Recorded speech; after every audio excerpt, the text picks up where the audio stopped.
My name is Jose Vargas, and I am on a mission to help you create breakthroughs in your personal and professional life so that you can grow and lead your life with excellence. Welcome to the Jose Vargas Show. This podcast was created for leaders to help leaders strategize to create breakthroughs so that you can lead yourself and others effectively. I am your host, Jose Vargas. Thank you for listening. In this episode, I want to talk to you about finding the right balance as a leader to maximize your impact and maximize your growth.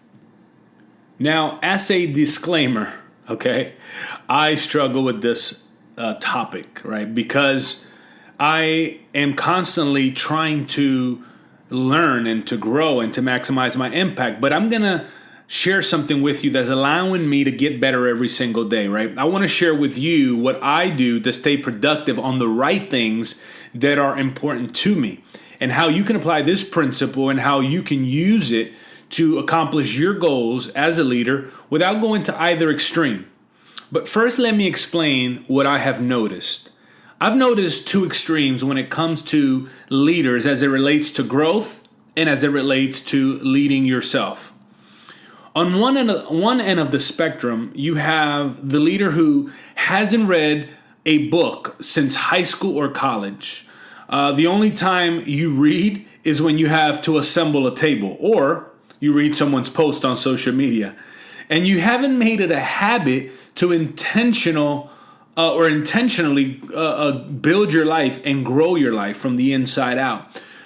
You rather listen to radio on the way to the office or work rather than putting on an audiobook or podcast. Now, I'm not judging or anything like that, whatever floats your boat, but these are the types of leaders that are leading with yesterday's strengths, okay? And if this is you, I want you to just hear me out for a second.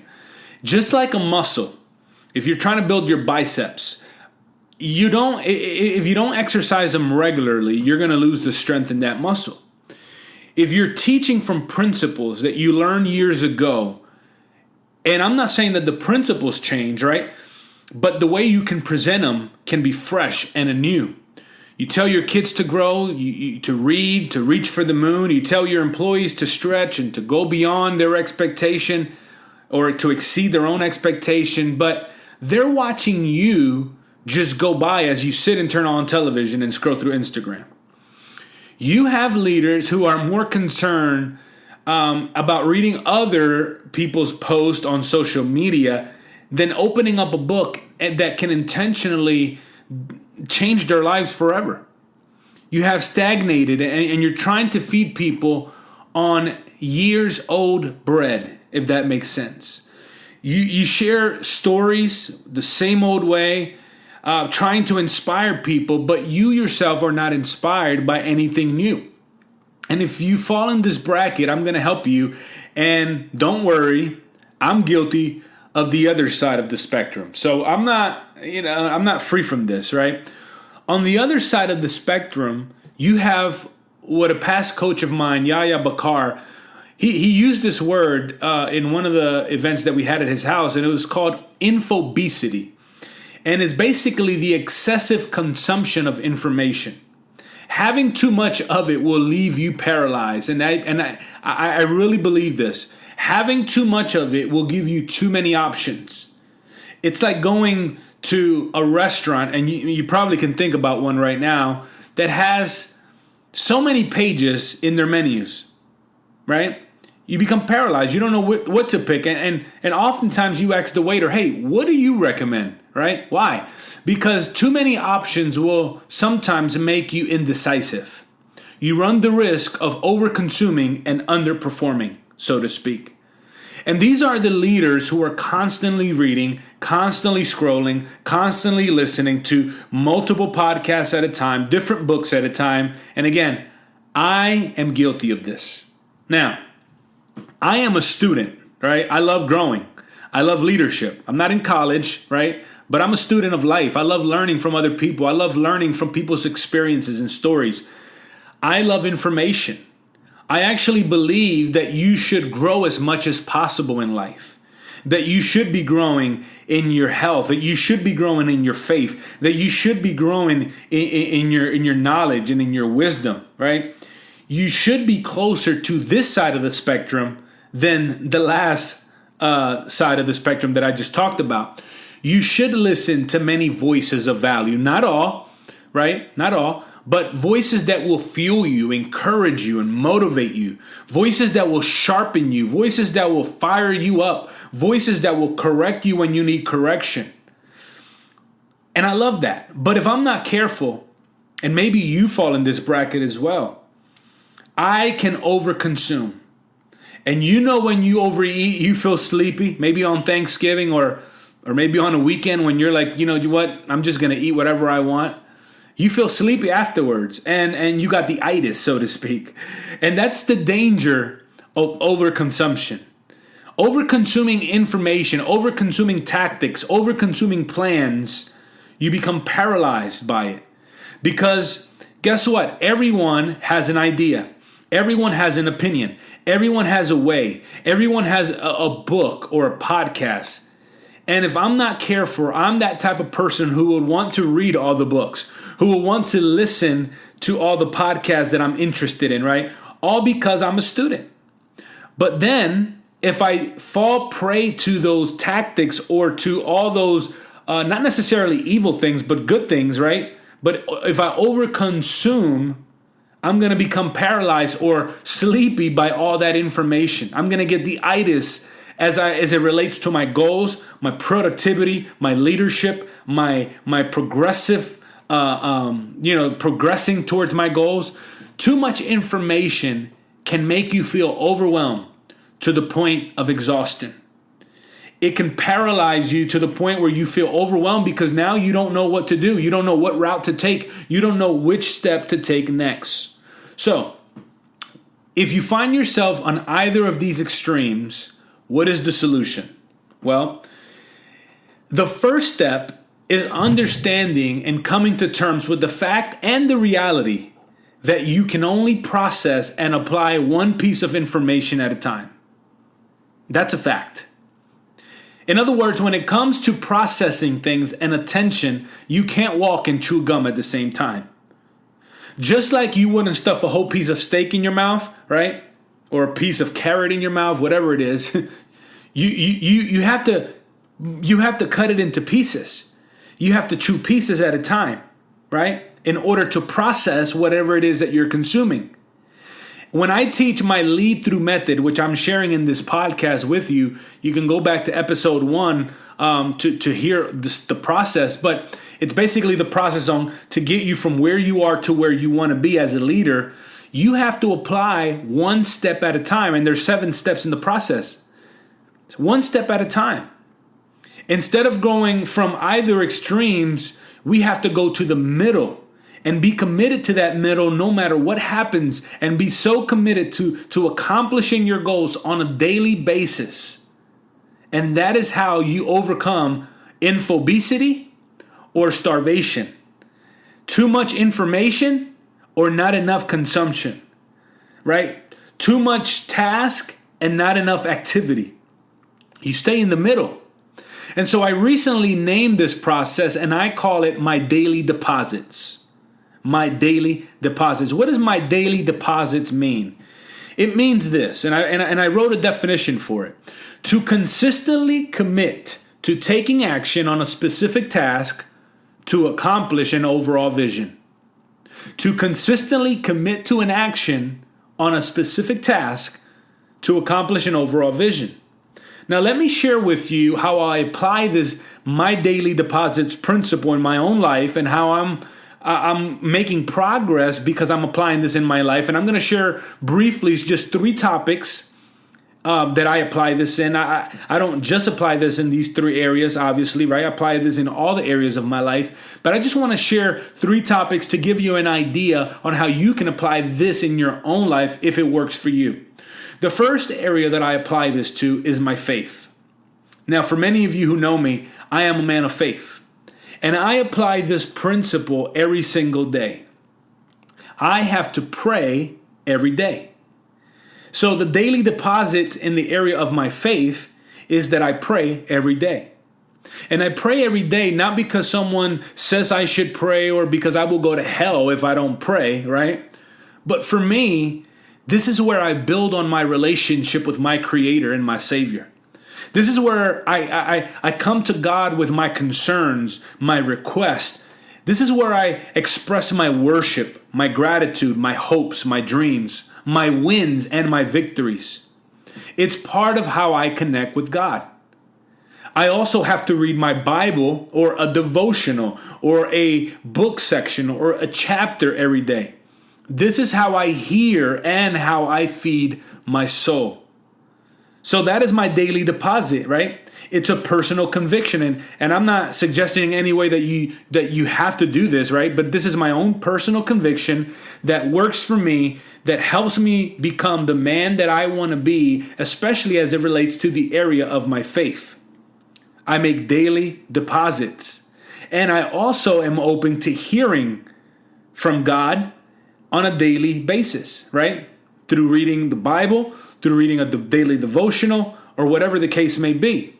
Now, the second area that I want to share with you is this: my health. I enjoy working out, right? I don't always want to work out. Now, let's keep it real here. But I enjoy working out. I feel better about myself mentally. I feel better about myself emotionally when I work out. I feel better about myself spiritually, right? I feel like I'm spiritually sharp when I work out. I definitely feel better physically when I work out. Not while working out, right? But after I work out, I'm glad I do. It gives me more juice in life. It gives me more creativity. It helps me move more confidently. So there are so many benefits to me working out that it outweighs me not working out. So because of that, I work out 5 to 6 times a week, right? And if I miss a day or 2 days, I give myself grace, right? Have grace and mercy towards yourself as well. But part of the daily deposit that I do is I have to work out, right? Go for a walk, work out, move your body. And part of this is watching what I eat.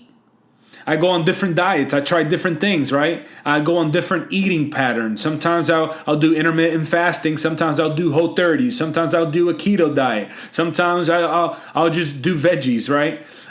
Trying new things and see how my body reacts to certain things.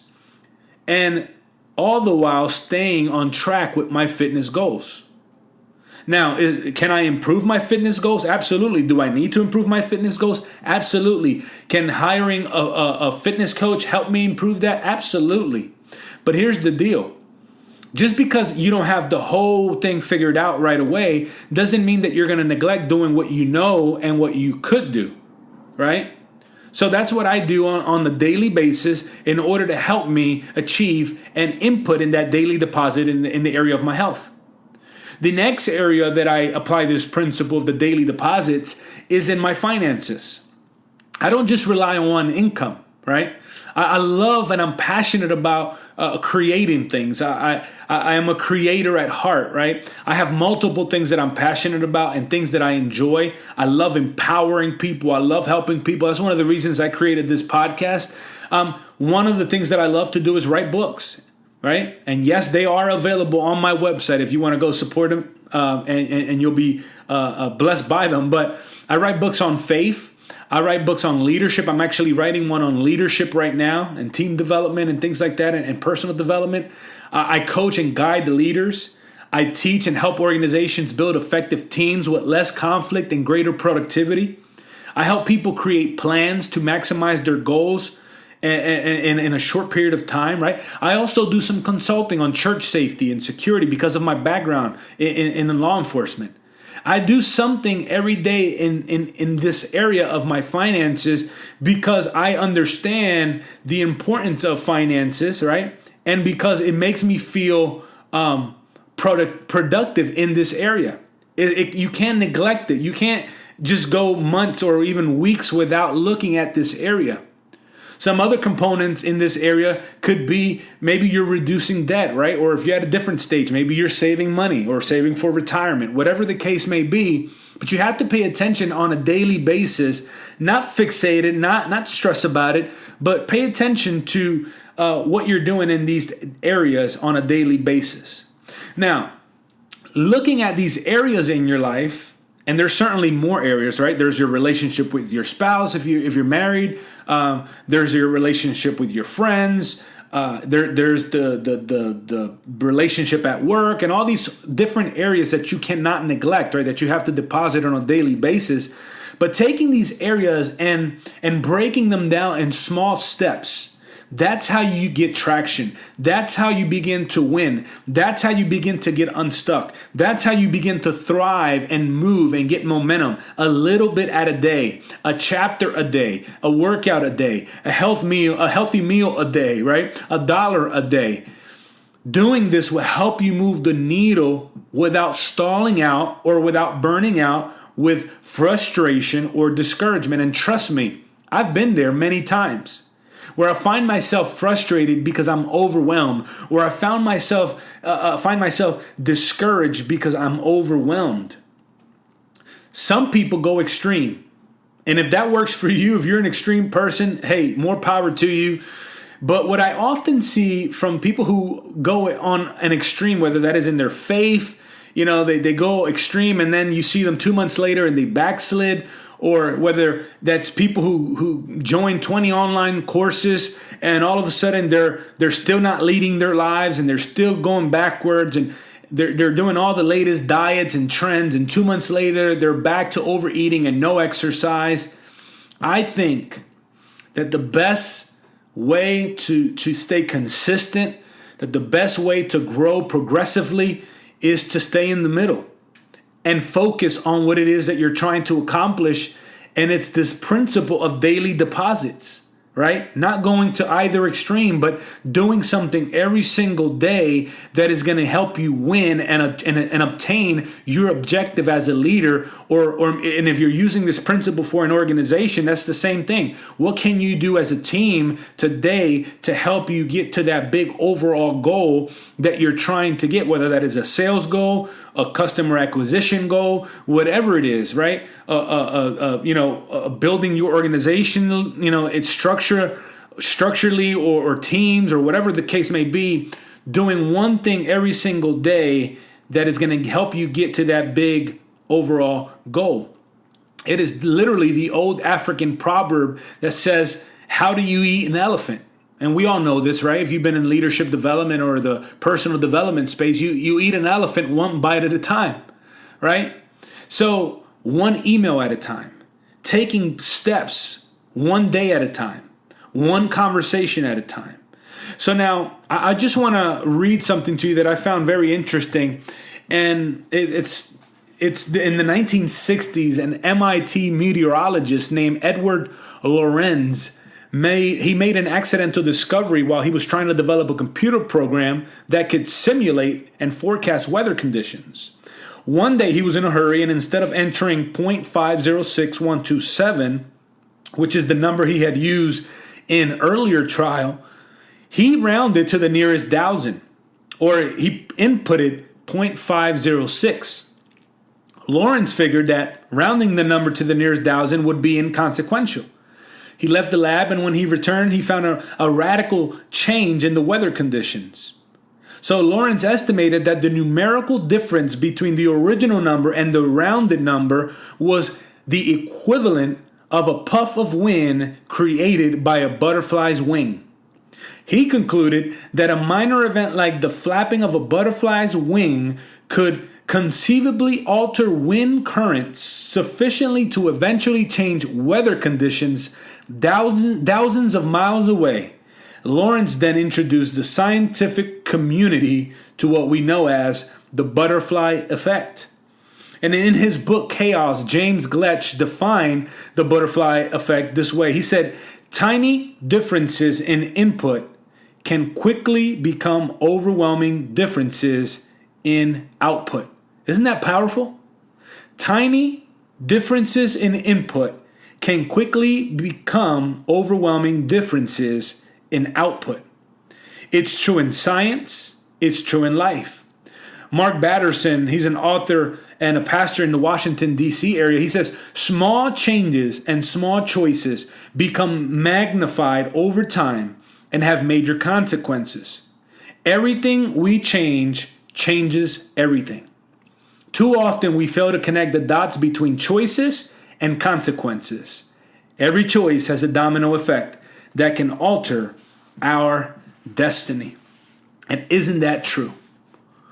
I want to challenge you as a leader today to grow one day at a time. Write one word at a time if you're trying to write a book. That's how you get momentum. That's how you stay fresh. That's how you maximize your impact and maximize your growth. I'm going to be working on this consistently, and I want to invite you on that journey. What is one thing that you can do to move the needle in the most important areas of your life right now? I want you to think about that. Just one, not three, not five, one. And then I want you to take it a step further. I want you to write it down. Whether that is in your journal, whether that is in a napkin, whatever it is, write it down. Download my free Lead Through Planner and write it down there, right? It's absolutely free. I'll put the link in the show notes on this podcast. But write it down and every day begin to take a chip at it. Every day begin to make those daily deposits that are going to cause a radical change in your life. It takes time and it takes work. But together we can become the leader we're following. You don't have to remain stuck. You don't have to put up a front. But you can take actionable, practical steps to get breakthroughs and not just accept your life, but lead your life towards excellence and towards impact. Because isn't that what we want? We want to have impact in this world, and we want to impact the people in our lives. I want to thank you for joining me today. Do me a favor, would you share this podcast with someone else or share this video with someone else and let them know to make daily deposits in their lives. Thank you again, and I'll see you soon.